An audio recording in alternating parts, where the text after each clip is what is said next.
Kaisang Pangarep, Ketua Umum Partai Solidaritas Indonesia beserta sejumlah elit PSI menggelar pertemuan dengan sejumlah tokoh masyarakat Bali pada Minggu 1 Oktober 2023 siang. Pertemuan yang dimulai sekitar pukul 11 waktu Indonesia Tengah itu berlangsung di kediaman Dewa Made Brata, ex-Gubernur Bali 2 periode. Pantauan Tribun Bali tampak sejumlah tokoh masyarakat Bali dan ex-pejabat turut hadir.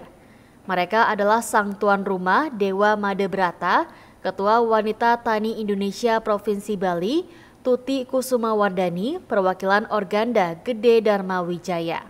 Perwakilan Majelis Desa Adat ex-Ketua DPRD Buleleng Dewa Sukrawan, serta sejumlah sesepuh puri dari sejumlah wilayah. Seolah telah menjadi ciri khas, Kaisang Pangarep hadir dengan gaya busana casual. Putra bungsu Presiden Joko Widodo itu mengenakan baju kaos putih lengkap dengan tas lempang kecil yang ditemani oleh sang asisten, James Junior boneka beruang coklat.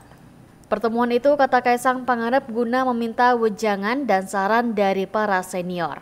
Kaisang Pangarep mengaku dirinya banyak mendapat pembelajaran dari para tokoh yang ditemuinya itu. Khususnya, kata Kaisang Pangarep, soal perpolitikan di Pulau Dewata, Bali. Sementara itu, Sekjen PSI Raja Juli Antoni yang juga hadir mendampingi Kaisang Pangarep dalam pertemuan itu mengucapkan terima kasih atas waktu yang telah diluangkan oleh para tokoh. Selain itu, Raja Juli Antoni juga menitipkan para kader PSI yang ada di Bali kepada para tokoh, dengan tujuan dapat diberikan bimbingan hingga wejangan. Mas Kaisang, yang pertama, jangan merasa kerdil dengan masuk di partai yang kecil. Kita lihat sejarah bahwa founding father Bung Karno itu di umur 26 tahun memimpin partai pertama di Indonesia, yaitu PNI Marxisme. Itu satu. Yang kedua, Mas Kaisang paham bahwa menjadi pemimpin itu harus selesai dulu di dalam keluarga.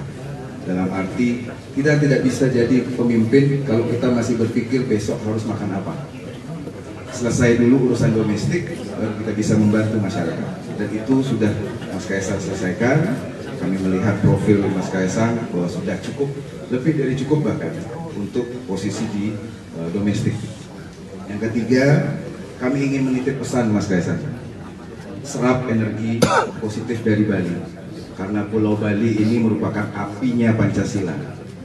Bapak Bung Karno berasal dari Pulau Bali juga, dari daerah Singaraja. Jadi kami menitip pesan dalam kebijakan, dalam keputusan apapun, beserta jajaran DPP PSI dan DPD PSI, kami titip Bali. Perhatikan Bali, karena Bali ini adalah corongnya dunia, karena seluruh warga negara asing itu pasti transit di Bali. Jadi jarum jatuh itu akan tersiar kemana-mana. Karena semua, mungkin sebagian besar konsulat luar negeri itu ada di Bali. Jadi kami saya selaku putra Bali dan beserta para tokoh ingin menitipkan Bali kepada Mas Kaisang dan teman-teman, Mas Bung Karno, dan saya yakin PSI akan besar. Saya yakin itu, karena kalau dilihat sekarang hanya PSI yang berani bergerak. Paradigma untuk menjadi ketum itu harus ada munas, rakernas dan lain-lain, tapi Mas Kaisang bisa melakukan itu, bisa mendapatkan jabatan